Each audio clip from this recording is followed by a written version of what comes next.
Bismillahirrahmanirrahim. Assalamualaikum warahmatullahi wabarakatuh. Selamat pagi semuanya, selamat pagi mahasiswa. Hari ini kita akan belajar tentang leading people within an organization atau leadership.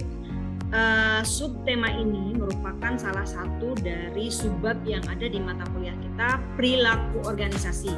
Ya, ketika kita berbicara tentang leadership, leading people, kemudian organization, ya, barangkali istilah-istilah tersebut sudah tidak asing lagi di kepala kita, dalam pikiran kita, ya, karena berbicara tentang pemimpin, kepemimpinan, organisasi, saya yakin kita sudah sangat terbiasa, ya, Anda sudah sangat terbiasa mulai dari menempuh pendidikan, barangkali ya di pendidikan dasar, menengah, sampai perguruan tinggi, sudah sangat familiar dengan kata-kata kepemimpinan. Oke. Nah, beberapa topik atau subtopik yang akan kita bahas pada kali ini. Yang pertama adalah urgensi atau kenapa kepemimpinan itu penting dan seperti apa sih filosofisnya. Kemudian yang kedua adalah tentang studi sejarah kepemimpinan itu sendiri. Kemudian yang ketiga, nanti kita akan menggali bagaimana pendapat para ahli-ahli, para scholars, ya, tentang bagaimana mereka mendefinisikan leadership, ya. Lalu kita akan masuk ke teori kepemimpinan, ya, mulai dari kepemimpinan itu berdiri seperti apa, dari yang tradisional hingga yang modern saat ini, yang currently, ya. Dan yang terakhir adalah kita juga akan menggali, ya, beberapa penelitian terkini, ya, penelitian terbaru mulai dari 2018 hingga 2022 tentang variabel kepemimpinan. Keterkaitannya dengan variabel apa lagi sih, gitu ya? Atau kepemimpinan ini biasanya disandingkan, ya, untuk penelitian itu dengan variabel apa lagi? Nah, ini kita akan coba gali dari jurnal-jurnal, khususnya jurnal-jurnal internasional bereputasi mulai dari 2018 hingga 2022. Nah, ini bisa menjadi acuan para mahasiswa ketika mereka membuat karya ilmiah atau tulisan, ya, selalu mengedepankan referensi-referensi yang berkualitas dan diperhatikan juga keterbaruannya, minimal mundur 5 tahun ke belakang dari saat ini, ya, karena penelitian itu selalu dynamic, selalu berubah dan sangat cepat, sehingga teori-teori atau penemuan-penemuan di sebelum 5 tahun dari hitung mundur saat ini itu sudah dianggap kadaluarsa atau out of date, ya. Oke, selanjutnya teman-teman, kita sudah masuk ke urgensi dan filosofis kepemimpinan. Kenapa kita mempelajari kepemimpinan? Kenapa kepemimpinan itu menjadi satu isu yang sangat menarik untuk diperbincangkan, ya. Tidak pernah bosan membicarakan kepemimpinan, pemimpin, dan barangkali di negara-negara manapun, gitu ya, posisi dari seorang pemimpin ini banyak diperebutkan, gitu ya, sehingga manusia kadang, ya, sering saling bersaing, ya, saling menghancurkan, saling menjatuhkan just for this position as a leader, ya. Kenapa? Sebegitu pentingnya, sebegitu urgennya kepemimpinan ini. Baik, kita akan pelajari teman-teman. Yang pertama, menurut Lutyens 2011, ini merupakan buku, ya, bukan penelitian, sehingga kalau buku boleh diambil dari buku-buku yang sudah lama atau grand theory misalnya disebutnya, ya. Lutyens mengatakan bahwa keberhasilan dan kegagalan suatu organisasi, any kinds of subject, itu akan sangat berhubungan dengan apa yang namanya kepemimpinan. Mau bidangnya politik, mau bidangnya pendidikan, mau bidangnya ekonomi, sosial, budaya, whatever, ya, sampai sampai organisasi kecil pun yang terdiri dari lebih dari satu orang, gitu ya, sekumpulan orang-orang yang mempunyai tujuan yang sama, organisasi, gitu ya. Nah, mereka akan selalu berhubungan dengan apa yang namanya kepemimpinan. Mereka butuh seseorang yang akan meleading, ya, mereka dan organisasi mereka menuju tujuan yang mereka harapkan. Kemudian Yang kedua, tahun 1998, mundur lagi ke belakang, survei Gallup menyatakan bahwa ternyata bukan organisasi loh yang mengarahkan suatu budaya dan menciptakan situasi yang akan membuat karyawan dalam organisasi itu bahagia dan berhasil. Bukan organisasinya. Then who? Lalu siapa? The leader itself. Justru pemimpin. Kenapa? Karena pemimpin yang akan mengarahkan ke sini, ke sana, gitu ya. Yang akan mengarahkan sekelompok orang itu menuju kebahagiaan, menuju keberhasilan suatu organisasi itu. Bagaimana pemimpinnya? Bukan organisasi. Kalau organisasi itu terlalu terlalu complicated ya, sehingga organisasi itu pun tetap harus ada orang yang leading di dalam.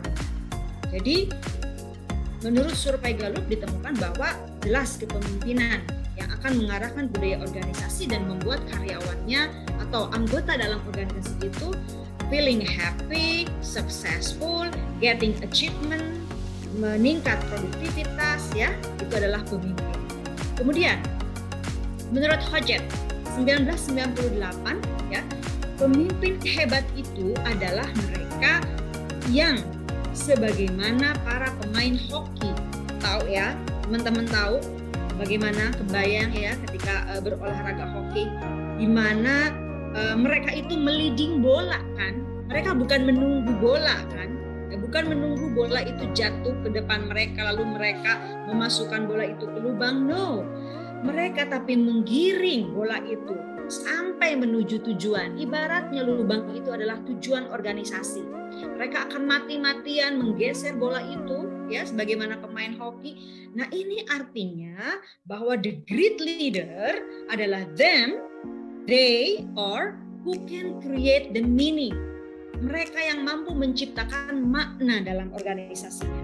Nah, makna ini akan dirasakan oleh bawahan-bawahan mereka, oleh orang-orang yang ada di dalam organisasi, bahkan orang-orang yang ada di luar organisasi pun akan merasakan makna dari kepemimpinan yang hebat tersebut.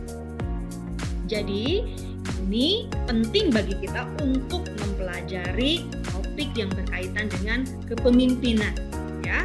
Kemudian yang keempat, Warren Bennis 1999 menyatakan bahwa seseorang tidak akan bisa menjadi hebat without followers, tanpa pengikut, ya. Seseorang tidak akan menjadi pemain yang hebat tanpa adanya pengikut. Jadi kalau misalnya dalam suatu organisasi yang ada hanyalah bos, yang ada hanyalah pemimpin toh, tidak ada pengikutnya, maka it's impossible to be stated as a leader. Tidak mungkin dia itu diklaim sebagai seorang leader karena tidak ada pengikutnya. Kan justru pemimpin itu hadir untuk melead, untuk mendirect, ya, untuk mengarahkan orang-orang yang mengikutinya.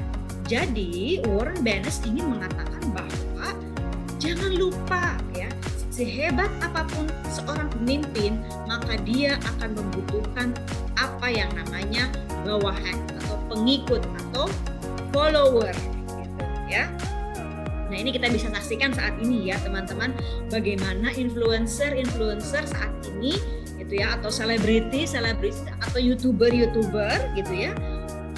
Mereka itu tidak akan bisa tanpa adanya netizen, mereka tidak akan bisa tanpa adanya follower kan, mereka yang like, mereka yang mengkomentar, mereka yang memberikan masukan dan lain sebagainya.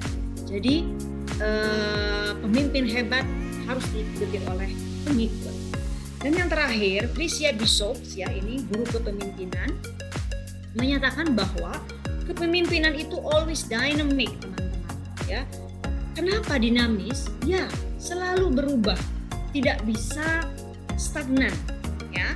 Kenapa tidak bisa stagnan? Jadi begini, dulu kepemimpinan itu ibarat kapten kapal, ya. Kita bisa bayangkanlah seorang nahoda, kapten kapal yang berwibawa, yang tenang, yang karismatik, gitu ya, yang siap sedia membawa kita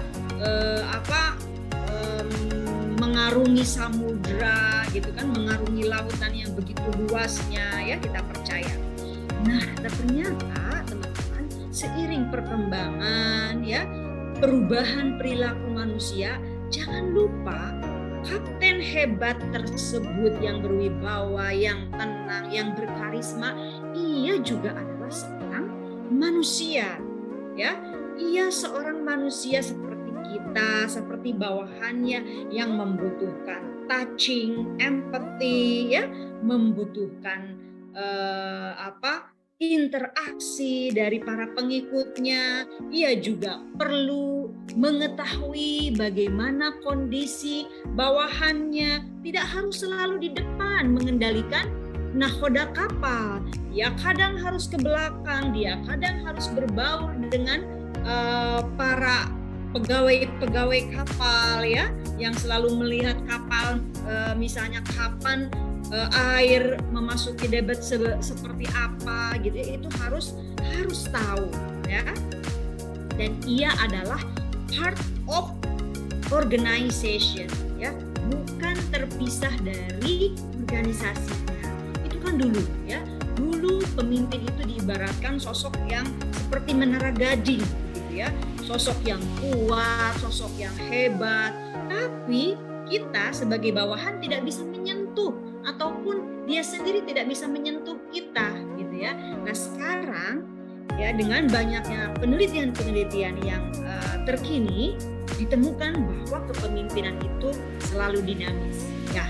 Nah, berdasarkan kelima analisis ini teman-teman, betapa kita khususnya ya, mereka yang mempelajari tentang kepemimpinan, tentang perilaku organisasi, sangat penting memahami pentingnya dan bagaimana atau filosofis kepemimpinan itu seperti apa. Oke. Berikutnya. Nah, lalu kita masuk ke studi sejarah tentang kepemimpinan. Bagaimana sih sejarah memandang kepemimpinan? Apa memang sejak zaman dulu kepemimpinan itu dipelajari atau menjadi suatu ilmu gitu ya? Kita akan lihat. Jadi ada 3 studi ya yang mengawali ilmu kepemimpinan itu lahir, teman-teman. Yang pertama adalah di Iowa Leadership Studies. Nah, ini merupakan studi pertama sekali ya, bagaimana kepemimpinan itu ditemukan. Jadi dulu di Iowa University gitu ya, ada tahun 1930-an ya, Ronald Lippitt dan temannya ya, Ralph White, itu di bawah arahan dosen pembimbingnya yaitu Kurt Lewin di University of Iowa. Mereka meneliti sekumpulan anak-anak gitu ya, pemain bola. Nah, mereka ingin mengamati sekelompok anak pemain bola ini seperti apa sih gitu ya dalam klubnya ya. Jadi mereka membagi anak-anak yang ada dalam klub bola itu menjadi 3 kelompok ya. Satu kelompok dipimpin oleh seseorang yang memang direncanakan ya, bahwa pemimpin kelompok ini adalah pemimpin yang otoriter. Kemudian satu kelompok lagi dipimpin oleh seorang yang demokratis, dan satu kelompok lagi dipimpin oleh pemimpin yang cenderung laissez-faire ya. Nah, ini saya akan bahas ya, laissez-faire itu seperti apa perbedaannya. Nah, dari penelitian ini ternyata Kurt Lewin dan mahasiswanya menemukan ternyata ketiga kelompok klub bola anak-anak ini ketika diberikan pemimpin yang berbeda-beda gaya kepemimpinannya, itu menunjukkan hasil yang berbeda pula. Reaksi kepada bawahan pun, reaksi kepada anggotanya pun itu berbeda dan sangat kompleks gitu ya ketiganya, sehingga Kurt Lewin di Iowa University menganggap bahwa tidak bisa disamakan gitu ya. Nah, ini adalah studi pertama kali tentang kepemimpinan, sehingga sampai saat ini ilmu tentang kepemimpinan semakin terus berkembang ya. Berikutnya yang kedua adalah studi di Ohio State Leadership ya. Nah, Kalau ini dilaksanakan di Ohio State University. Jadi mereka mengembangkan suatu kuesioner, ya, kuesioner terkait Leader Behavior Description Questionnaire atau yang terkenal dengan LBDQ, ya. Nah, kuesioner ini dibagikan untuk menganalisis kepemimpinan dalam berbagai jenis, ya. Nah, jadi studi ini disebarkan, ya, angket ini, kuesioner ini dibagikan secara random, ya, kepada komandan angkatan udara, kemudian awak pesawat, perwira, kemudian staf administrasi random, ya, kemudian juga guru, kepala sekolah, ya, mahasiswa, semua profesi diberikan. Nah, dari penelitian ini, dari studi ini, gitu ya, studi Ohio ini memulai dengan hipotesis, teman-teman. Ya, teman-teman sudah terbiasa kan ya dengan apa yang namanya hipotesis atau dugaan atau premis, ya. Mereka mengawalinya bahwa tidak ada satupun definisi kepemimpinan yang memuaskan, ya. Kenapa? Karena kepemimpinan itu, ya, selalu identik dengan kepemimpinan yang baik. Nah, mereka berhipotesis bahwa semua kepemimpinan itu baik, semua pemimpin itu baik, gitu ya. Itu hipotesisnya. Nah, ternyata setelah angket LBDQ ini disebarkan ke berbagai kalangan, gitu ya. Nah, muncullah apa yang disebut dengan analisis faktor, ya. Analisis faktor ini ternyata akan mengarahkan studi kepemimpinan terhadap apakah efektif atau tidak suatu kepemimpinan yang ada di setiap instansi atau organisasi yang mereka temukan, gitu ya. Dan hasilnya, teman-teman, ya, ternyata ditemukan ada 2 dimensi kepemimpinan yang terus-menerus muncul sama dari data kuesioner itu. Apa? Yaitu task oriented dan human oriented. Nah, artinya dari studi Ohio State ini muncul bahwa indikator yang sering muncul dari kuesioner itu adalah kepemimpinan berdasarkan orientasi tugas dan kepemimpinan yang berdasarkan orientasi kemanusiaan. Jadi ada 2, berorientasi tugas dan berorientasi kemanusiaan. Ya, nanti kita akan set kembali, ya. Ini kita hanya belajar tentang studi awal mula tentang kepemimpinan. Oke. Yang ketiga berikutnya adalah studi di Early Michigan Leadership, ya. Nah, studi ini sebetulnya hampir bersamaan dengan dilakukannya Ohio State Leadership Studies, ya. Nah, tapi ini dilakukan di University of Michigan, ya.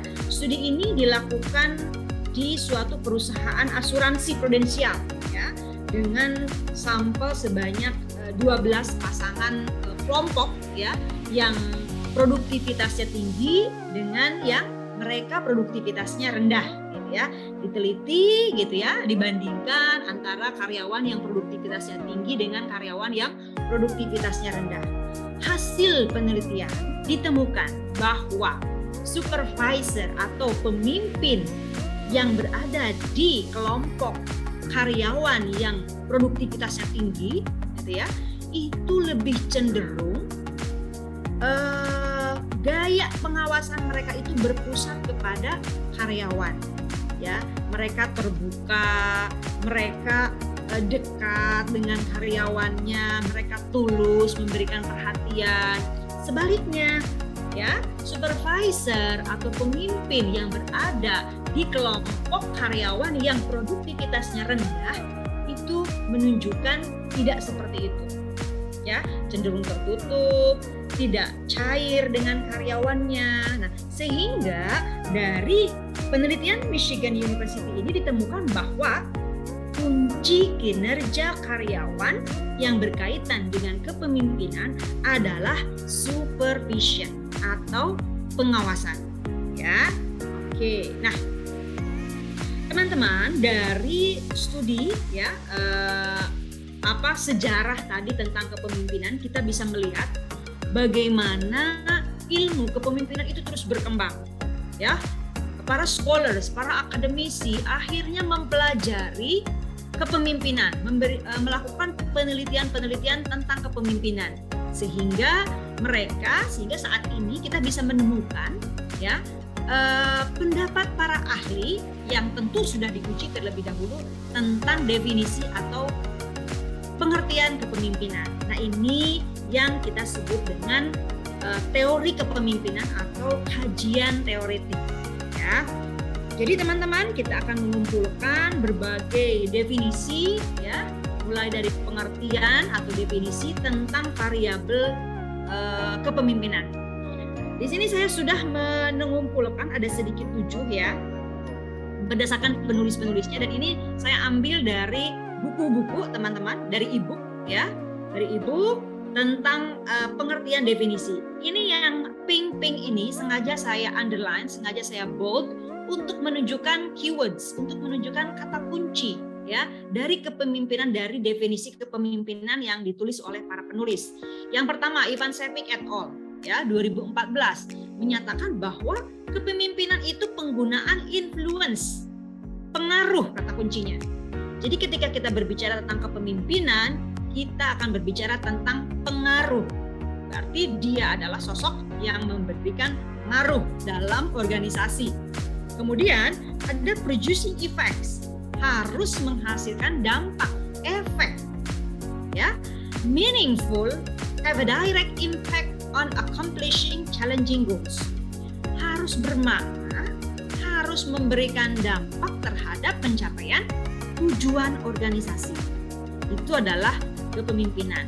Lalu menurut Colquitt ya disebutkan bahwa leadership atau kepemimpinan itu adalah penggunaan power, penggunaan kekuasaan, dan lagi-lagi influence, pengaruh ya. Jadi kita bisa mulai dari sekarang sudah membayangkan kalau kita berbicara tentang kepemimpinan, maka kita akan sangat erat kaitannya berbicara tentang pengaruh, mempengaruhi ya. To direct the activities of followers toward goal achievement.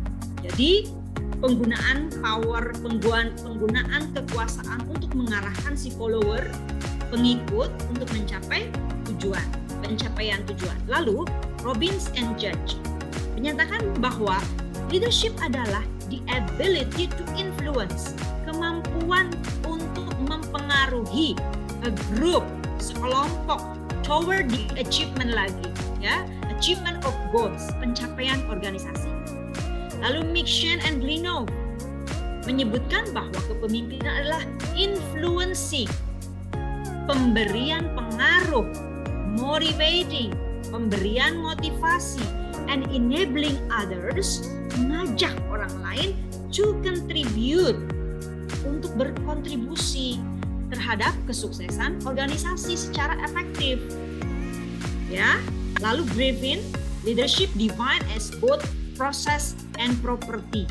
Jadi di dalamnya leadership itu ada proses, ada properti, ada kebutuhan-kebutuhan, ada peralatan-peralatan, ada amunisi-amunisi yang harus dipersiapkan.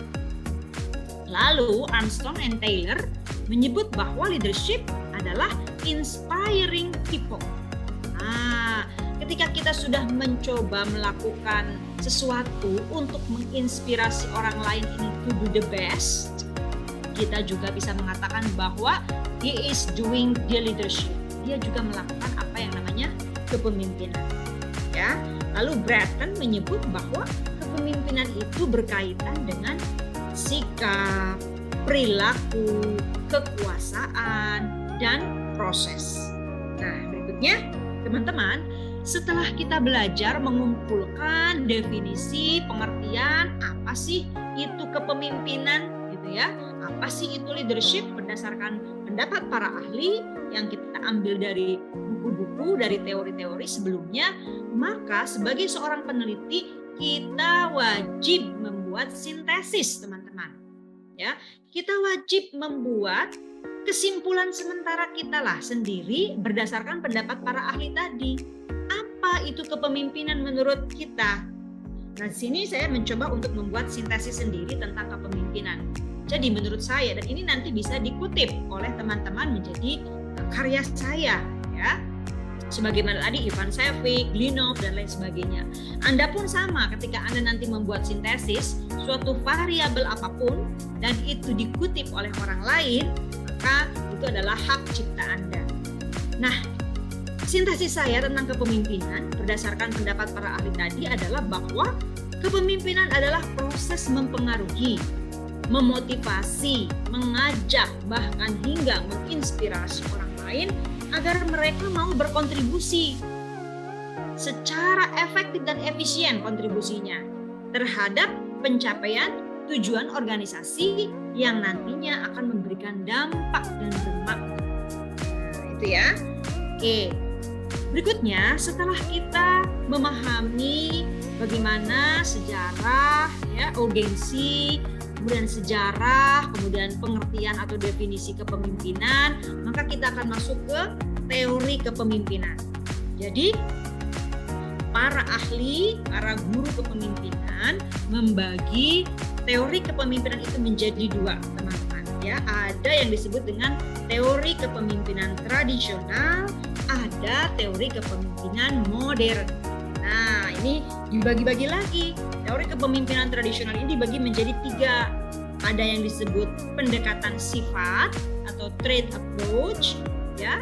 Kemudian yang kedua ada behavioral approach atau kepemimpinan berdasarkan tingkah laku, ya. Dan yang ketiga adalah situational approach atau kepemimpinan berdasarkan situasi. Di dalamnya dibagi lagi. Ada Fiedler, ya, ada Virum Yaten Jago model, ada Hauspeth Doll, ada Hersey Blanchard situational leadership, banyak sekali. Teman-teman, kalau teman-teman buka satu buku perilaku organisasi tentang leadership, itu banyak sekali teori-teorinya, ya. Tapi di sini saya mencoba untuk merangkum, ya, beberapa hasil dari ahli sebelumnya. Lalu yang kedua adalah teori kepemimpinan modern. Artinya teori kepemimpinan ini muncul setelah penelitian-penelitian sebelumnya dilakukan, ya. Karena itu tadi di awal saya sampaikan bahwa kepemimpinan itu selalu dynamic, selalu berubah, tidak statis. Nah, jadi seiring perkembangan perilaku manusia, berubahnya perilaku organisasi, maka teori kepemimpinan modern pun muncul. Salah satunya adalah, yang pertama adalah pernah mendengar karismatik atau kepemimpinan karismatik, ya. Kemudian kepemimpinan transaksional, kemudian kepemimpinan transformasional, kemudian juga kepemimpinan otentik, ya. Lalu leader member exchange leadership, kemudian ada juga kepemimpinan distribusi, dan yang currently, yang saat ini muncul, terutama muncul ketika pada saat pandemi COVID-19 muncul juga, ya, karena mau tidak mau akhirnya dengan keberadaan COVID-19 semua elemen kehidupan kita berubah, masuk dalam hal leadership, sehingga muncul apa yang namanya digital atau virtual atau electronic leadership. Nah, ini menarik sekali, teman-teman. Ini topik-topik ini semua, teman-teman, bisa kita jadikan salah satu kajian untuk karya ilmiah mahasiswa yang memang concern terhadap perilaku organisasi. Salah satunya adalah topik tentang kepemimpinan ini, ya. Oke, kita akan mulai bedah satu persatu, mulai dari teori kepemimpinan tradisional.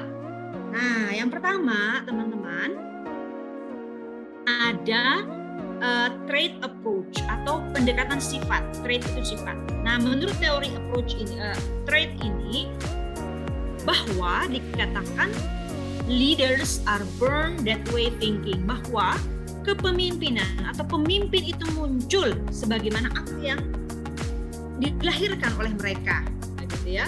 Jadi ini diprakarsai oleh mbahnya kepemimpinan sifat, ya. Kalau teman-teman nanti cari atau baca-baca buku atau jurnal tentang trait leadership, ya, kepemimpinan berdasarkan sifat, akan muncul mbahnya, yaitu bapaknya dari kepemimpinan ini, yaitu Bas, ya. Oke, nah, ia menyatakan bahwa karakter seseorang gitu ya, seperti fisik, mental, kepribadian ya. Apa yang ada dalam diri seseorang yang disebut dengan trait, itulah yang akan mengarahkan pemimpin itu kepada kesuksesan dia sebagai seorang pemimpin. Nah ini ya. Jadi karakteristik baik fisik, kepribadian, kemampuan itu dianggap sebagai simbol kesuksesan seseorang. Jadi contoh misalnya zaman dulu, ya ini kan teorinya teori tradisional. Zaman dulu orang-orang mengatakan bahwa siapa yang mempunyai otot dia akan menjadi pemimpin. Makanya zaman manusia zaman dulu kan, ya zaman purba atau Samson gitu ya, masih ingat kan film-film zaman dulu ya? Mereka yang kuat, yang ototnya hebat, yang badannya oke, itu mereka dijadikan pahlawan, dijadikan heroes ya. Nah, berbeda dengan mereka yang misalnya badannya kurus, kering gitu ya, kerontang gitu ya. Mana mungkin akan diangkat menjadi pemimpin, karena mereka zaman dulu itu cenderung karakteristik-karakteristik yang spesifik seperti fisik itu dianggap atau dinobatkan, yang bisa dinobatkan sebagai seorang pemimpin. Mereka yang gagah, perkasa, yang badannya hebat, kuat gitu kan, itu yang dijadikan pemimpin. Atau mengarah lagi ya, bukan hanya fisik tapi juga kepribadian. Nah, mereka yang mempunyai kepribadian yang lebih baik biasanya itu diangkat atau ditunjuk sebagai seorang pemimpin ya.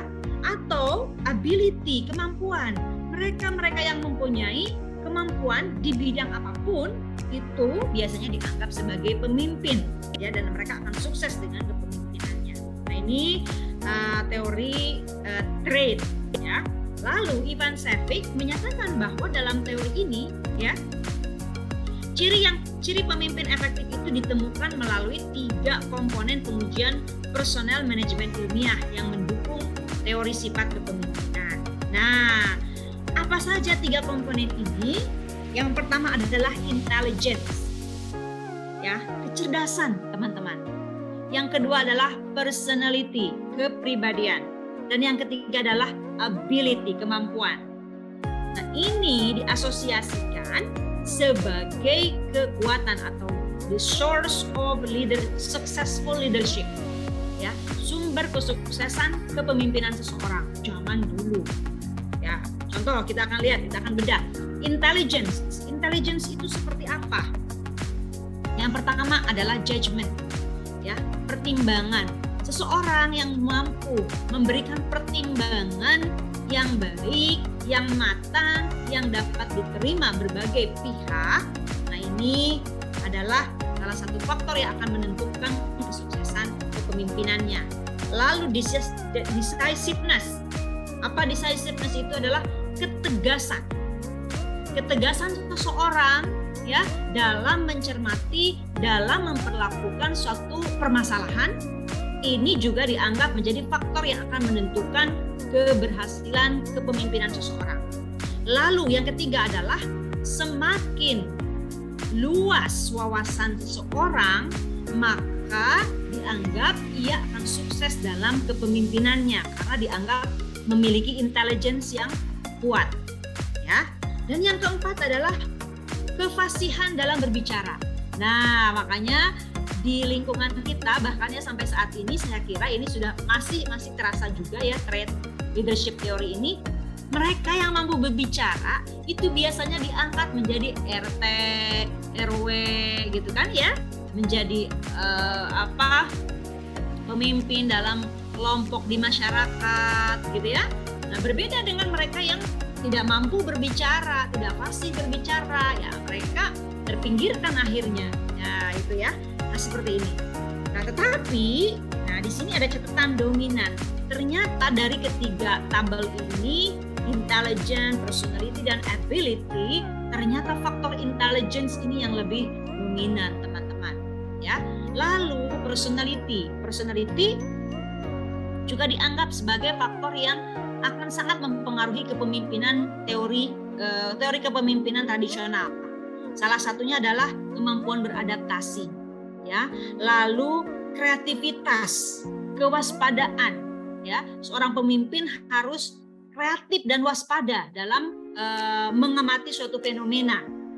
Lalu yang ketiga adalah integritas, ya. Integritas pribadi, kepercayaan diri. Lalu yang keempat adalah keseimbangan dan kontrol emosi. Mereka yang mampu mengontrol emosi, mereka yang mampu menyeimbangkan emosi, ya, menyeimbangkan kemandirian, itu dianggap akan sukses dalam kepemimpinan. Dan yang terakhir adalah kemampuan atau ability, ya, salah satunya adalah kemampuan untuk bekerja sama dengan orang lain. Itu juga dianggap faktor yang akan sukses dalam kepemimpinan, ya. Kemudian kerjasama. Lalu yang ketiga popularitas dan prestise. Nah, makanya sampai sekarang kita juga mendengar, ya, mengamati, melihat mereka yang menjadi pemimpin, bagaimana mereka menjaga popularitasnya. Mereka membuat sosial media, ya, mereka membagus-baguskan dirinya, membranding dirinya menjadi sosok yang yang hebat, yang disukai banyak orang. Nah, itu salah satu cara untuk mempertahankan popularitasnya, dan ternyata itu dari teorinya pun ada hal seperti itu, gitu ya.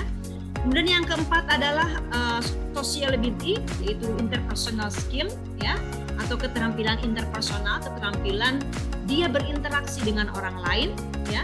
Kemudian yang kelima adalah bagaimana dia mampu membuat strategi atau taktik, ya, dalam bersosialisasi dengan orang lain, berdiplomasi, bernegosiasi dengan orang lain. Nah, ini kemampuan-kemampuan seperti ini penting dimiliki oleh seorang pemimpin. Dan yang terakhir adalah pengawasan. Oke, nah teman-teman, teori sifat kepemimpinan atau yang disebut dengan trait approach, ternyata ini juga mengundang kritik. Karena tadi, ya, kepemimpinan itu tidak stagnan, dia selalu berubah, dan kritiknya adalah bahwa pendekatan berdasarkan trait, pendekatan kepemimpinan berdasarkan sifat hanya mempertimbangkan karakteristik pribadi dari seorang pemimpin, ya. Karena kalau kita berbicara tentang karakteristik seorang atau pribadi, ya, kadang kan karakteristik itu bisa jadi oleh satu orang dianggap tidak penting, atau bahkan juga mungkin bisa merugikan orang lain. Contoh misalnya, kalau kita mengatakan bahwa kesuksesan kepemimpinan itu berdasarkan intelligence, personality, dan ability, ini semua kan relatif, ya. Ini semua subjektif, gitu ya. Bagi seseorang mungkin intelligence itu nggak penting, nggak apa-apa, dia nggak pinter tapi tetap kita anggap dia sebagai pemimpin. Nah, nggak apa-apa, kita usung dia sebagai leader, kita usung dia sebagai presiden misalnya. Ya, nggak apa-apa, nggak pinter juga. Ya, lulusan SMA pun nggak apa-apa. Ya, lulusan SD pun nggak apa-apa. Yang penting kepribadiannya bagus, dia juga punya kemampuan, ya. Nanti untuk mengerjakan tugas-tugasnya bagaimana? Kan gampang, ada menteri, ada bawahan, gitu ya. Nah, ini, ya. Nah, ini yang akhirnya menuai kritikan teman-teman, sehingga para scholars, ya, para ilmuwan memberikan kritikan terhadap pendekatan berdasarkan trait atau sifat ini. Berikutnya teman-teman, yang kedua, teori yang kedua adalah leader action determines their effectiveness. Bahwa perilaku atau tingkah laku atau action dari seorang pemimpin akan berdampak terhadap efektivitas suatu organisasi. Jadi di sini betapa pentingnya action, tindakan yang dilakukan oleh seorang pemimpin menurut Francis Licker. Ya. Nah, menurut teori ini ada 3 pendekatan perilaku, ya, atau behavior approach namanya disebut, ya. Kalau tadi yang pertama itu kan pendekatan sifat atau traits, kalau sekarang pendekatan behavior atau tingkah laku. Jadi tingkah laku si pemimpin ini akan sangat berdampak terhadap efektivitas suatu organisasi. Makanya teori ini mengusung 3 pendekatan berdasarkan perilaku, yaitu ada kepemimpinan itu berdasarkan job centered, ada kepemimpinan itu berdasarkan employee centered, ada kepemimpinan itu berdasarkan initiating structure and consideration. Apa maksudnya? Nah, kita akan lihat. Oke. Job center leadership, bahwa seorang pemimpin yang efektif, ya, dia akan disebut pemimpin yang efektif kalau pekerjaan-pekerjaannya itu tuntas, bagus pekerjaan, ya, karena job center berfokus pada pekerjaan. Lalu employee, artinya apa? Seorang pemimpin akan disebut pemimpin yang efektif kalau dia mampu membuat hubungan yang baik dengan pengikutnya. Employee, fokusnya kepada karyawan. Kalau karyawannya nyaman, kalau karyawannya senang, kalau karyawannya asyik-asyik, hubungan komunikasinya bagus, terjalin, itu bisa dikatakan bahwa dia adalah pemimpin yang efektif. Itu ya, yang kedua. Dan yang ketiga adalah initiating structure and consideration. Artinya ada konsiderasi, ada struktur yang ditugaskan. Ya.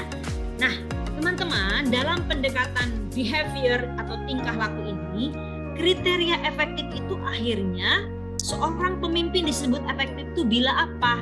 Pertama, produktivitas jam kerja itu dinilai. Semakin produktif jam kerjanya, semakin efektif kepemimpinannya. Ini, ya. Yang kedua, kepuasan kerja. Semakin para anggota puas, job satisfaction-nya, maka semakin disebut pemimpin yang efektif. Lalu yang ketiga, semakin menurun, semakin minim ketidakhadiran para anggota, semakin minim keluhan komplain para anggota, maka kepemimpinannya semakin efektif. Begitupun sebaliknya. Yang keempat, semakin minim biaya yang dikeluarkan dalam suatu organisasi yang diatur oleh si pemimpin, maka semakin efektif, efisien kepemimpinannya. Begitupun, semakin pemimpin itu boros, semakin banyak pengeluaran, dia dikatakan bahwa bukan pemimpin yang efektif. Kira-kira begitu ya.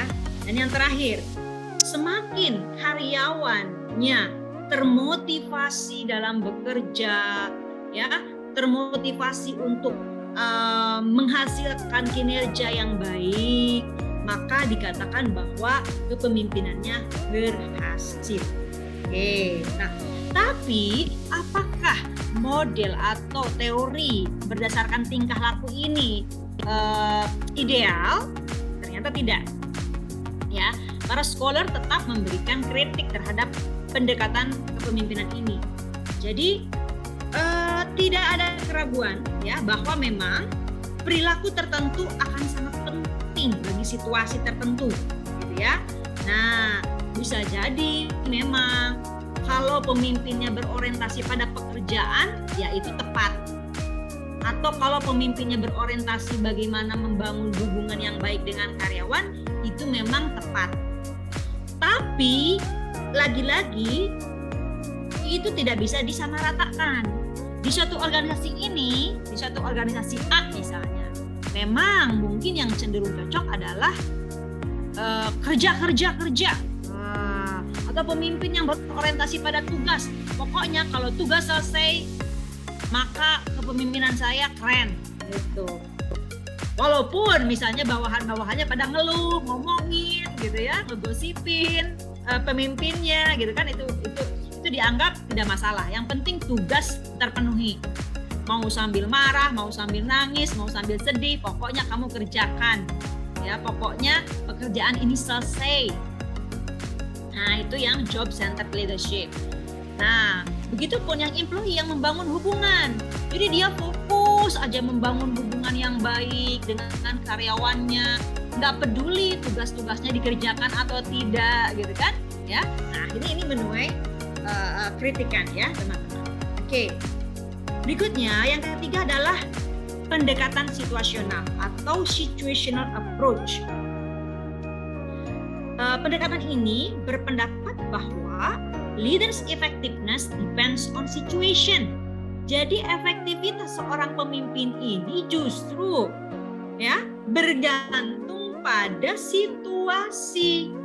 Kalau tadi kan yang trait ya, kalau yang sifat itu bergantung pada sifat, karakteristik pemimpin ya, seperti intelligence, kemudian apa tadi? Kepribadian ya, kemudian kemampuan. Kemudian kalau behavior tadi bergantung kepada tingkah laku, apakah dia tingkah lakunya job oriented atau human oriented gitu kan, atau consideration ya. Nah, kalau yang ketiga ini berdasarkan situasi. Nah, jadi ini dibagi menjadi 4 bagian. Kita lihat ya. Yang Fiedler's dulu. Fiedler's contingency model. Ya, namanya juga Fiedler berarti penemunya Fred Fiedler ya. Jadi nanti kalau misalnya Anda mahasiswa atau saya menemukan suatu teori, itu bisa kita klaim sebagai Susan's teori misalnya ya. Kebetulan ini Fiedler yang menemukan teori kepemimpinan situationalnya, sehingga disebut Fiedler's teori. Nah, menurut Fiedler, performance of group, kinerja suatu kelompok itu banyak ditentukan oleh interaksi antara gaya kepemimpinan dan situasi yang diharapkan atau situasi yang disukai. Ya. Jadi kinerja, ingat, kinerja ya. Kinerja kelompok khususnya ini akan sangat banyak ditentukan oleh gaya kepemimpinan dan situasi yang disukai. Ya, kita akan lihat. Jadi dulu Fiedler dia mengembangkan suatu kuesioner yang bernama Least Preferred Coworker atau LPC angket ya. Kuesioner ini untuk menentukan gaya dan jenis situasi pemimpin. Nah, menurut Fiedler ada 3 faktor ya. Ada 3 faktor yang akan menentukan tingkat situasional yang menyenangkan. Kan favorableness. Ya, situasi yang menyenangkan itu seperti apa sih? Yang pertama adalah leader-member relation. Sama hampir mirip ya dengan tadi. Atau relation oriented atau human oriented lagi. Hubungan antara pemimpin dengan anggota. Pokoknya bagaimana terjalin hubungan yang baik, yang nyaman antara pemimpin dengan bawahan. Lalu yang kedua, task structure atau task oriented. Nah, hampir sama juga dengan tadi yang behavioral. Sejauh mana tugas-tugas dilakukan oleh para pengikut, ya, itu akan menentukan efektivitas suatu kepemimpinan. Dan yang terakhir adalah decision power, ya, kekuasaan yang melekat pada posisi kepemimpinan. Sejauh mana kekuasaan yang dia miliki, otoritas, ya, kewenangan, kekuasaan. Untuk apa? Untuk mengevaluasi kinerja para karyawan. Nah, ini menurut Fiedler sangat akan menentukan keefektifan kepemimpinan seorang pemimpin. Oke. Nah, ternyata teori Fiedler juga ada kekurangan dan kelebihan, ya teman-teman. Berikut kekurangan dan kelebihannya, ya. Ternyata ditemukan ada reliabilitas dan validitas yang rendah terhadap angket yang tadi dia buat, terutama pada indikator apakah seseorang rekan kerja itu tes atau human orientation. Nah, ini yang terkadang sulit untuk mengukurnya, ya. Lalu variabel Fiedler juga ternyata tidak didefinisikan secara tepat, seperti kata tugas terstruktur. Tugas terstruktur itu apa bedanya dengan tidak terstruktur? Sehingga ini menyulitkan para peneliti untuk mengukur ya tugas terstruktur itu. Dan yang ketiga disebutkan bahwa model ini cacat karena terlalu mudah mengakomodasi hasil yang ternyata bukti-buktinya itu kurang mendukung ya, bukti-bukti penelitian maksudnya ya. Namun demikian, walaupun banyak kekurangannya, ternyata para scholars, para peneliti sepakat bahwa teori feeder ini memberikan kontribusi yang sangat banyak, khususnya dalam penerapan prinsip-prinsip kepemimpinan, ya, sehingga Fiedler teori ini menjadi rujukan, ya, dan mendorong studi ilmiah tentang kepemimpinan dan perkembangannya, ya. Lalu berikutnya adalah masih situational approach, tapi modelnya adalah Pirum, Yatton, and Jago model. Ini juga sama teman-teman, model ini ditemukan oleh orang-orang scholars, peneliti yang bernama Victor Pirum, Philip Yatton, dan Arthur Jago. Jadi Jago itu nama orang, ya. Jadi digabung menjadi model Pirum, Yatton, dan Jago. Ketiganya nama orang. Ya. Oke. Nah, menurut teori ini, leadership ya banyak sekali ditentukan oleh decision making procedure. Nah, jadi kepemimpinan yang efektif itu sejauh mana pemimpin itu mampu mengambil keputusan. Seorang pemimpin akan dilihat apakah dia itu pemimpin yang efektif atau tidak kalau dia mampu membuat suatu keputusan. Bagaimana cara dia membuat keputusan? Ya, ini 2 kriteria proses pengambilan keputusan efektif menurut model ini, yakni terkait kualitas keputusan dan komitmen bawahan. Ini akan sangat berdampak pada pengambilan keputusan yang diambil oleh si pemimpin, ya. Lalu dalam model ini muncul 4 gaya kepemimpinan yang barangkali teman-teman sudah biasa mendengar, ya. Gaya kepemimpinan otoriter, ya, di mana pemimpin cenderung memutuskan sepihak tanpa melibatkan masukan dari bawahannya. Lalu yang kedua adalah konsultatif, ya, gaya kepemimpinan yang cenderung si pemimpin meminta saran, meminta masukan dari bawahan-bawahannya. Namun ketika dia memutuskan keputusan, he made it himself. Dia tetap membuat keputusan sendiri, gitu ya.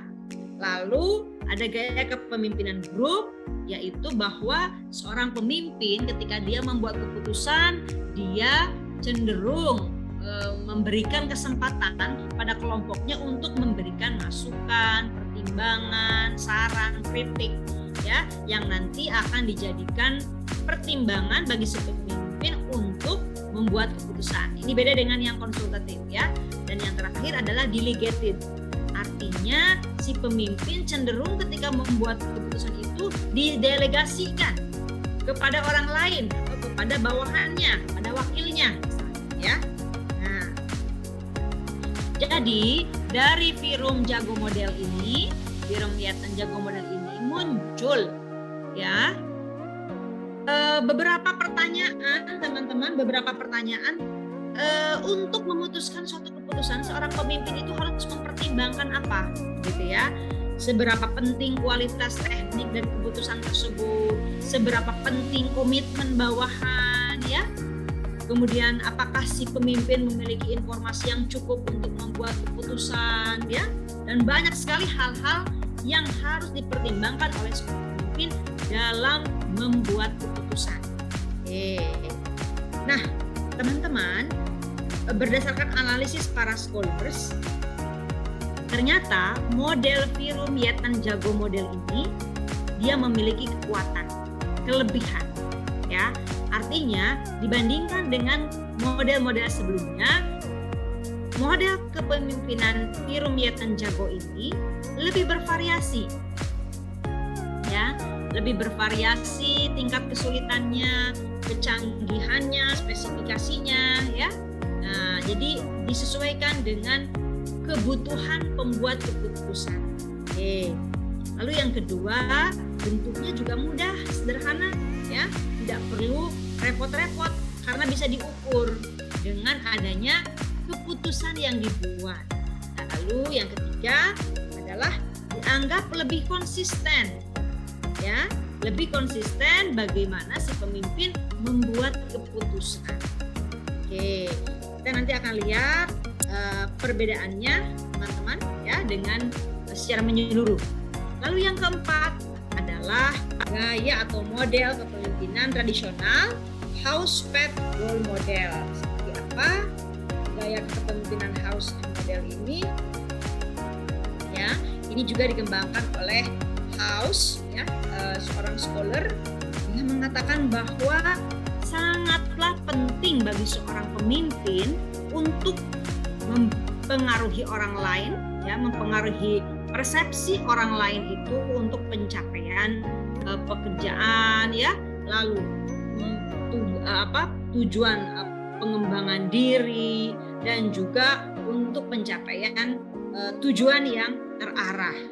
Nah, dari gaya kepemimpinan ini muncul 4 gaya kepemimpinan, yaitu gaya kepemimpinan direktif yang cenderung membiarkan bawahan mengetahui apa sajalah, ya, silahkan, boleh bawahan mau ngapa-ngapain juga, mau tahu apapun dengan cara apapun silahkan. Lalu yang kedua adalah suportif, ya, walaupun ada memberikan kesempatan kepada bawahan tapi porsinya setara, ya, ini gaya kepemimpinan suportif.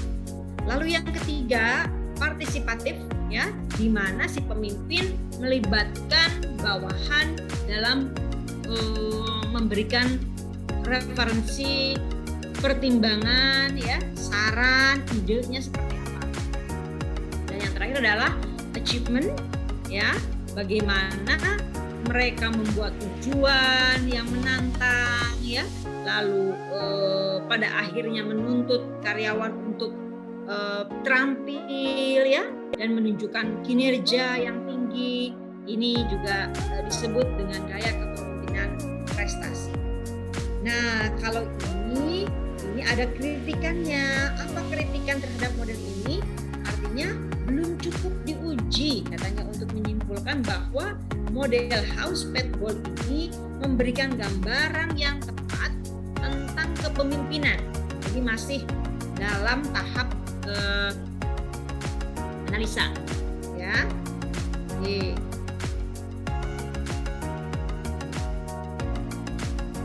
Berikutnya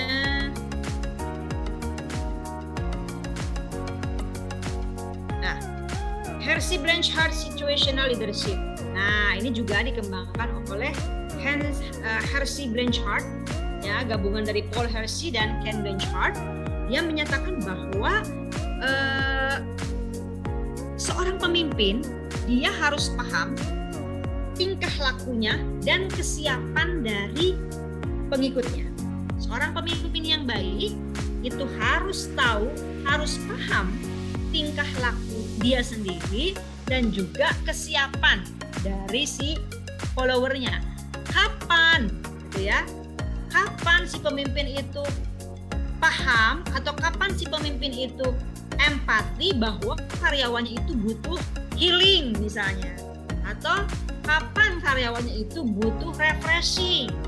Tidak mesti kerja target aja, enggak, ya. Ada saatnya target kerja terpenuhi, tercapai, tapi ada saatnya juga kebutuhan karyawannya terpenuhi. Jadi dilihat kesiapannya. Kalau karyawannya sudah siap bekerja misalnya, ya, silahkan diarahkan. Kalau karyawannya belum siap, itu juga dipersiapkan terlebih dahulu. Jadi berdasarkan situasi, ya, ini menarik. Nah, ini teman-teman bisa kita lihat. Jadi situational leadership ini tergambar dalam alur ini, ya, ada S1, S2, S3, S4. Ini bukan grade jenjang pendidikan, tapi ini menunjukkan bahwa yang paling bawah kita lihat terlebih dahulu. Nah,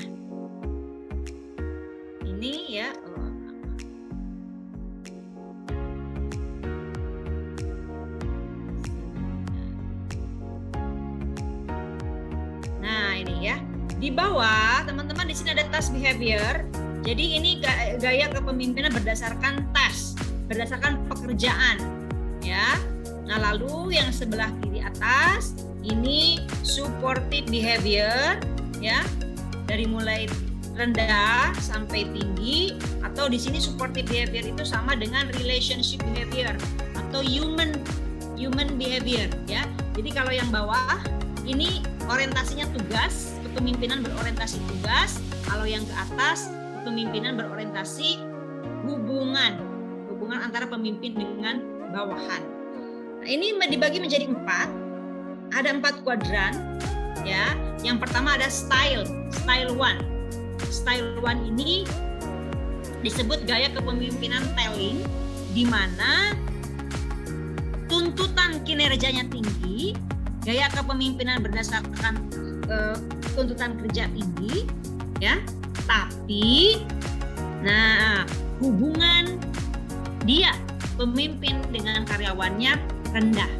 Makanya gaya kepemimpinan yang tepat bila tuntutannya tinggi dan hubungan dengan karyawannya nggak terlalu dekat gitu ya, maka gaya kepemimpinan yang tepat adalah gaya kepemimpinan telling. Menginformasikan. Ayo kasih masukan bawahan kita tuh ya. Lalu yang kedua, yang atas ini kondisinya bila tuntutan kerjanya tinggi, high, namun hubungan kerjanya pun high. Hubungan kerja dengan rekan kerja dengan bawahannya pun tinggi. Nah, jadi gaya kepemimpinan yang tepat adalah gaya kepemimpinan selling, menjual. Ya, jadi pemimpin itu menjual program, menjual agenda-agenda kepada bawahannya. Karena di situ dia ingin menyelesaikan tuntutan kerja yang tinggi dan dia juga memiliki hubungan yang cukup bagus dengan bawahannya. Lalu yang ketiga adalah gaya kepemimpinan participating. Bila kapan gaya kepemimpinan ini dipakai? Bila high relationship, hubungan dia dengan pengikutnya udah bagus ya, tapi low task, pengerjaannya nggak terlalu bagus atau rendah. Nah, terhadap kondisi seperti ini, maka si pemimpin harusnya banyak melibatkan bawahan-bawahannya yang kinerjanya, pekerjaannya masih rendah. Lalu yang keempat, ada yang disebut dengan gaya kepemimpinan delegating ya. Di saat low relationship, hubungan dia dengan karyawan atau dengan bawahannya rendah, lalu tuntutan kerja juga rendah, nggak tinggi-tinggi tuntutan kerjanya, maka si pemimpin cukup memberikan gaya kepemimpinan yang mendelegasikan. Ya. Nah, itu adalah maksud dari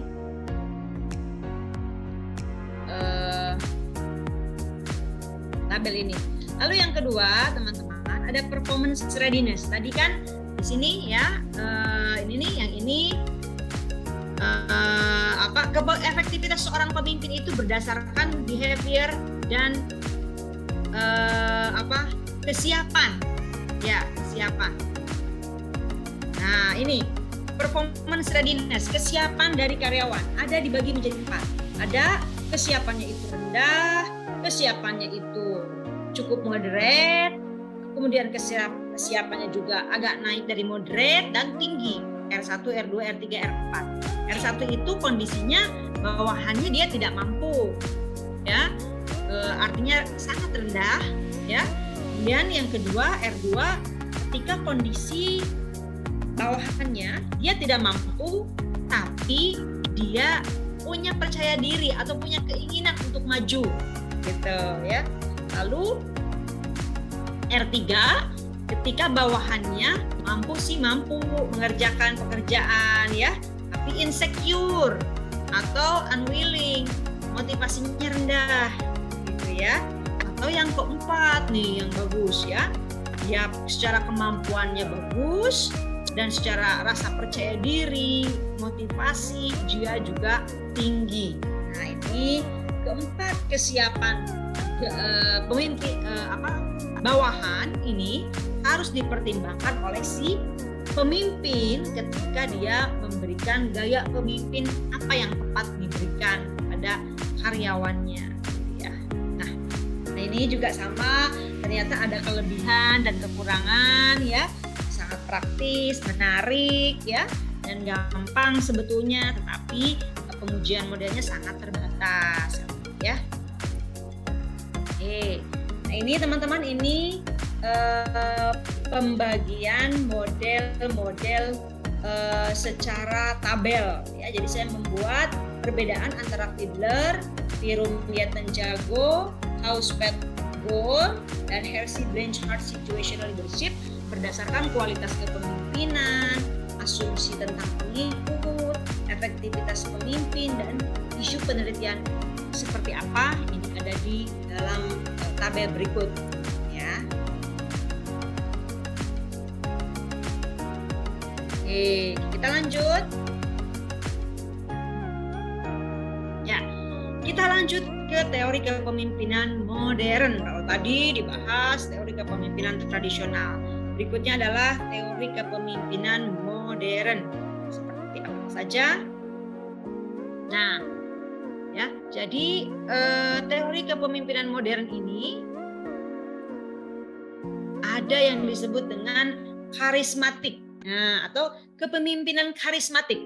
Jadi kepemimpinan karismatik ini, teman-teman, ya diusung oleh Robert House. Dia mengutip konsep karismatik itu dari sebuah Alkitab Yunani kuno. Ya, dia merepresentasikan bahwa seorang pendeta, gitu ya, itu diidentikan dengan sosok yang penuh karismatik. Bahwa seorang pemimpin agama ya itu diidentikan sosok yang layak untuk dijadikan pemimpin.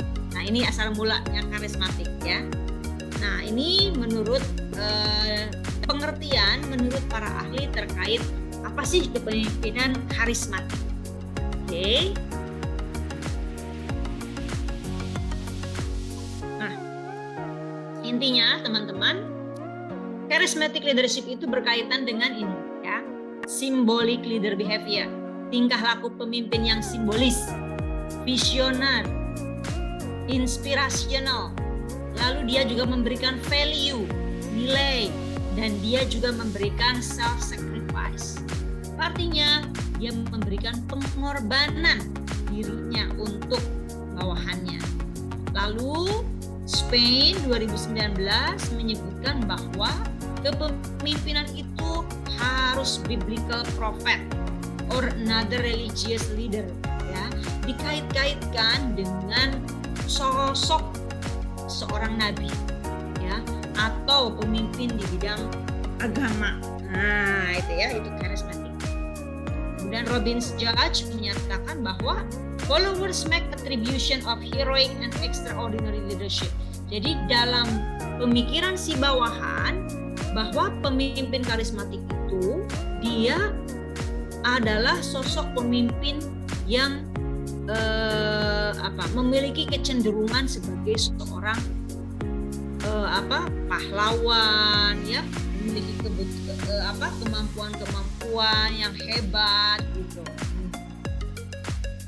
Lalu menurut Lutyens bahwa extraordinary effects. Jadi charismatic leadership itu memberikan dampak yang besar terhadap pengikutnya. Contoh di sini teman-teman ya, disebutkan menurut Lutyens Presiden Barack Obama,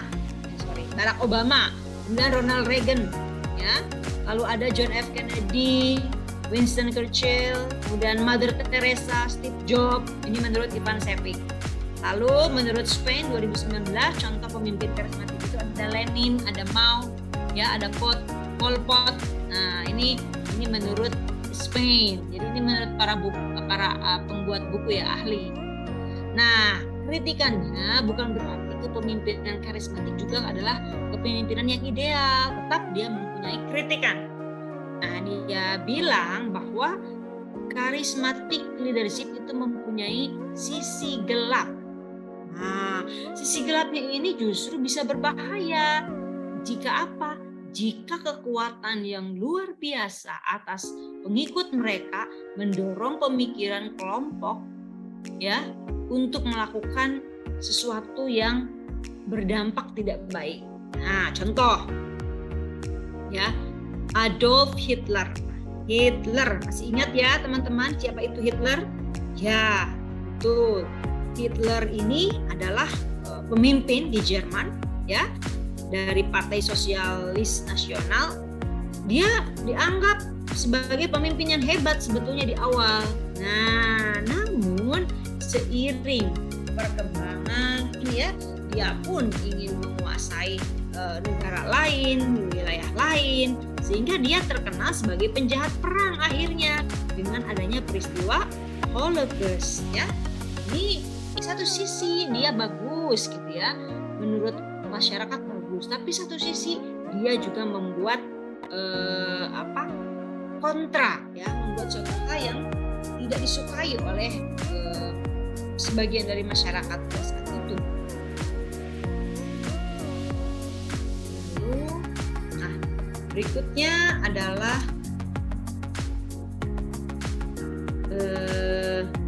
ethical charismatic leader. Oh iya, kepemimpinan yang beretika dan kepemimpinan yang tidak.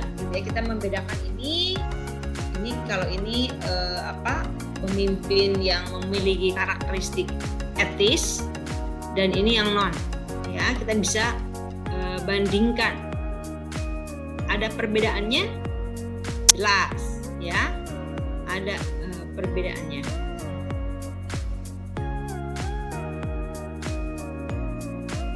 Selanjutnya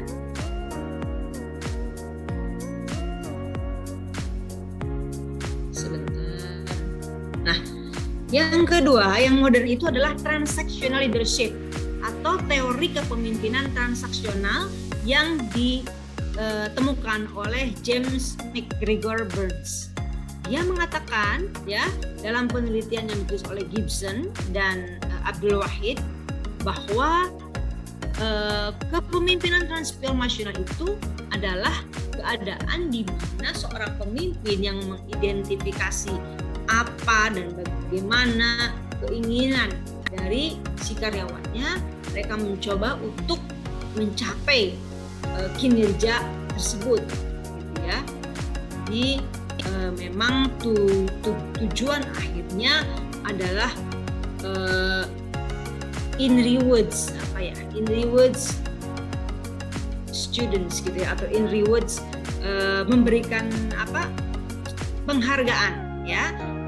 Sehingga seseorang itu mendapatkan kepuasan.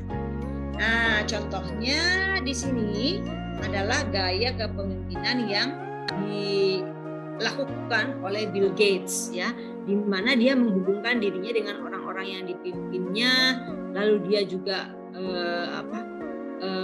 selalu do the things right, melaksanakan tugasnya itu dengan benar ya, dengan kesungguh-sungguhan.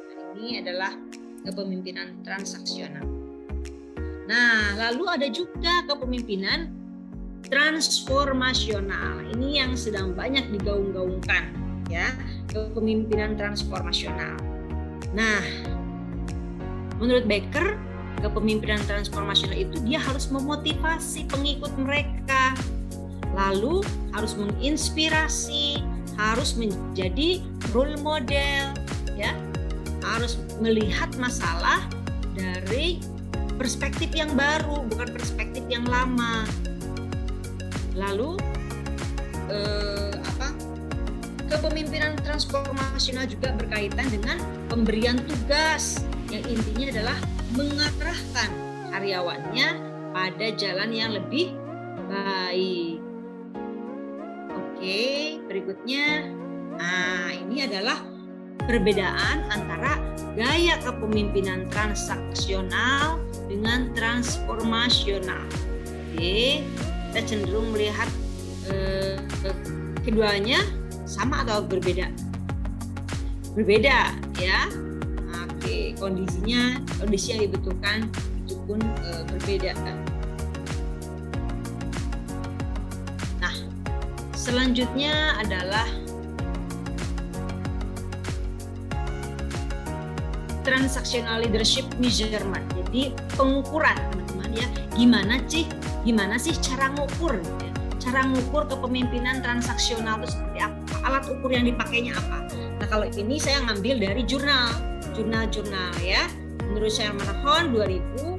Jadi untuk mengukur kan suatu variabel itu harus diukur ya, teman-teman. Nanti teman-teman juga ketika PKL membahas salah satu variabel itu harus diukur. Gimana cara ngukur misalnya komunikasi, gimana cara ngukur motivasi, begitupun dengan gaya kepemimpinan transaksional ya, diukurnya dengan menggunakan dimensi dan indikator atau alat ukurnya. Misalnya di sini dimensinya dia menghasilkan imbalance kontingen, kemudian manajemen dengan pengecualian aktif ya. Lalu yang ketiga adalah manajemen dengan pengecualian pasif dan laissez-faire. Nah, ini yang tadi saya bahas, laissez-faire dibahas juga di sini. Jadi untuk imbalan ini seperti ini ya. Nah, laissez-faire itu dia melepaskan tanggung jawab kepemimpinannya. Dia juga cenderung menghindari pembuatan keputusan. Jadi kalau ada kewajiban untuk membuat keputusan, dia cenderung menghindari, dia cenderung nitip aja sama temennya gitu ya. Nah, tidak disampaikan secara langsung kepada orangnya. Nah, ini ya laissez-faire. Lalu gaya kepemimpinan transformasional menurut Yu, Errol dan Breton 2021 ada 4 dimensi. Contohnya adalah idealized influence, lalu inspirational motivation, lalu ada individual consideration, dan yang terakhir adalah intellectual simulation atau simulasi intelektual ya. Nah, Bapak Ibu. Nah, ini teman-teman salah satu indikator-indikatornya dibagi lagi, dimensi ini dibagi lagi menjadi beberapa indikator yang terukur. Nah, lalu gaya kepemimpinan modern saat ini juga akhirnya menyentuh authentic leadership atau gaya kepemimpinan otentik ya. Nah, ini dikembangkan oleh Bill George tahun 2007 yang menyentuhkan bahwa pemimpin otentik itu menyadari mereka merasa nyaman dan mereka juga bertindak ya konsisten dengan nilai-nilai kepribadian, dan mereka juga paham konsep know yourself and be yourself ya. Lalu pemimpin otentik juga tahu siapa mereka, tahu apa yang mereka yakini, dan tahu nilai-nilai yang akan mereka usung dalam tindak tanduk mereka itu seperti apa. Nah ya, ini adalah contoh dari gaya kepemimpinan otentik ya.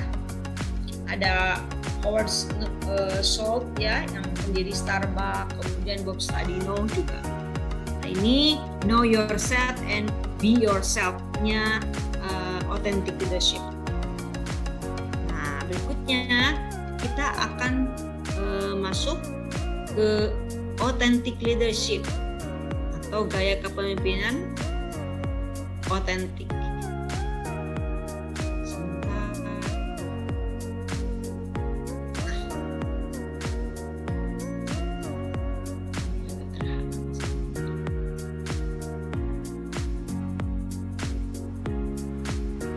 Ada beberapa komponen ya pengukuran gaya kepemimpinan otentik.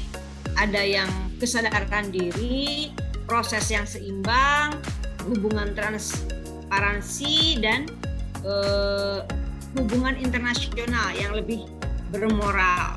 Nah, ini ya indikatornya udah sampai angketnya juga sampai ada ya, pernyataan itu contoh-contoh angketnya. Gitu. Lalu LMX. Nah, LMX ini adalah penemunya.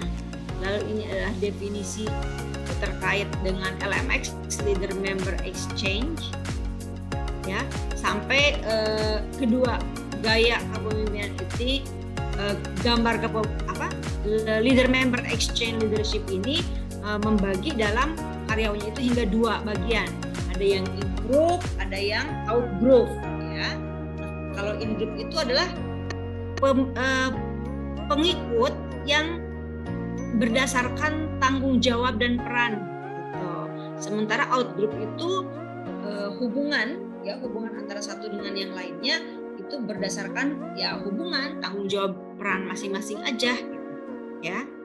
Nah, ini juga ada kritikannya terhadap penelitian ini, artinya tidak mampu melayani kebutuhan teori. Nah, ini ya. Jadi secara teori bisa dikatakan agak kurang, ya. Oke. Nah, lalu pengukuran LMX seperti apa? Nah, ini yang dinilainya itu adalah sikap, loyalitas, peran atau kontribusi, dan professional respect. Ini contoh-contoh butir visioner yang bisa kita pakai, ya. Lalu berikutnya, ini ada distributed leadership atau share leadership disebutnya, ya, atau co-leadership. Kalau teman-teman pernah mendengar co-leadership, ya ini yang disebut dengan kepemimpinan distribusi. Nah, ini juga lahirnya baru, ya, tahun 2000-an. Nah, oke. Ini adalah definisinya. Oke, dan ada kekurangan dan kelebihannya juga, ya. Intinya adalah gaya kepemimpinan ini gaya kepemimpinan yang cenderung memahamkan pada bawahannya bagaimana proses dari kepemimpinan itu berjalan, ya, di antara sekian banyak orang, dan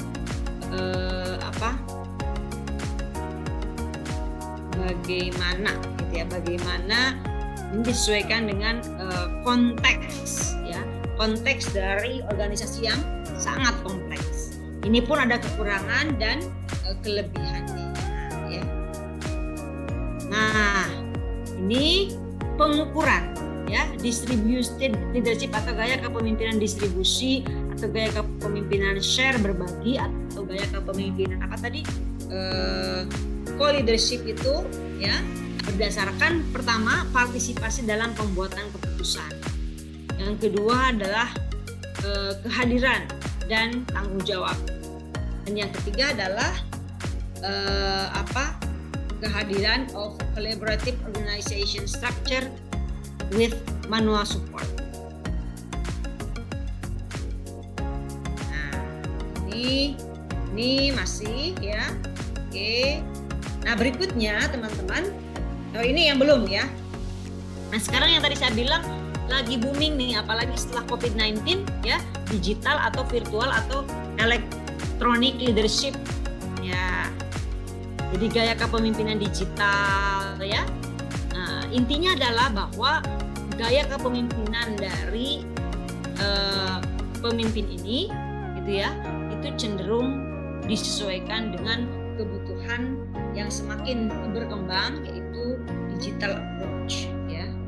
Nah, lalu bagaimana teman-teman keterkaitan atau korelasi antara satu variabel, yaitu variabel kita, yaitu variabel kepemimpinan, dengan variabel lainnya, ya. Ada apa saja selain kepemimpinan? Oke, ini menurut Colquitt, ini buku sangat sangat berguna, ya.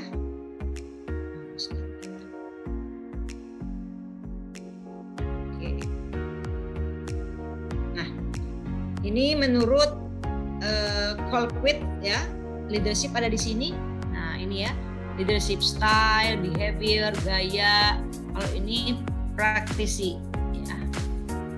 Oke. Nah, menurut Colquitt ini, leadership yang ada di sini ini merupakan bagian dari organizational mechanism, mekanisme organisasi. Lalu leadership berpengaruh secara langsung tanda panahnya ya terhadap individual dan mekanisme. Ya. Oke.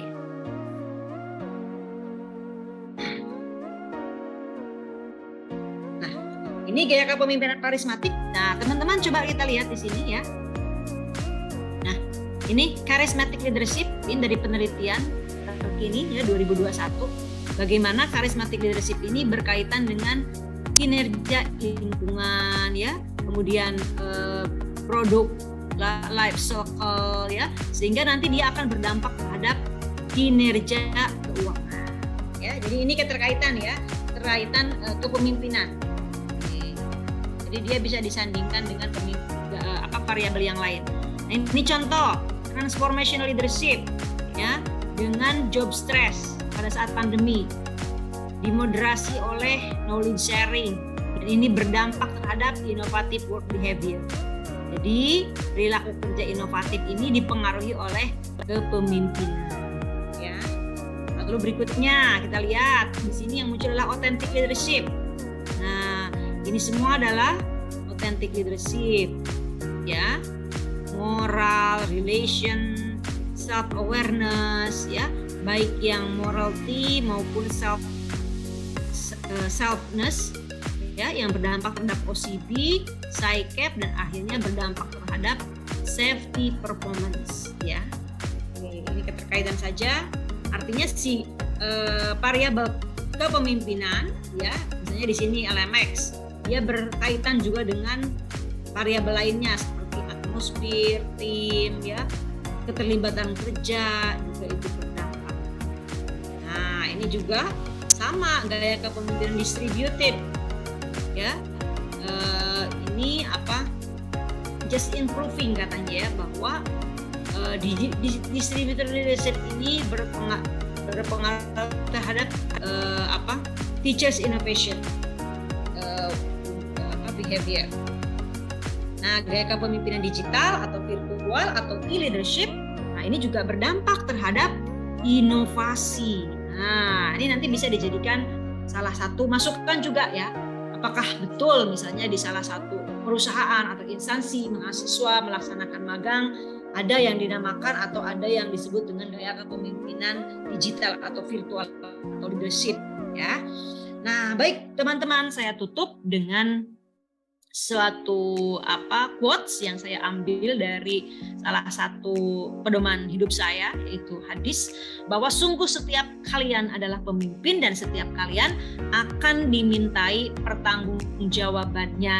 Artinya ini sangat memotivasi kita ya untuk menjadi pemimpin dan mudah-mudahan materi kepemimpinan ini bermanfaat. Ini adalah beberapa referensi yang saya ambil untuk memperkaya hasanah kita ya hari ini.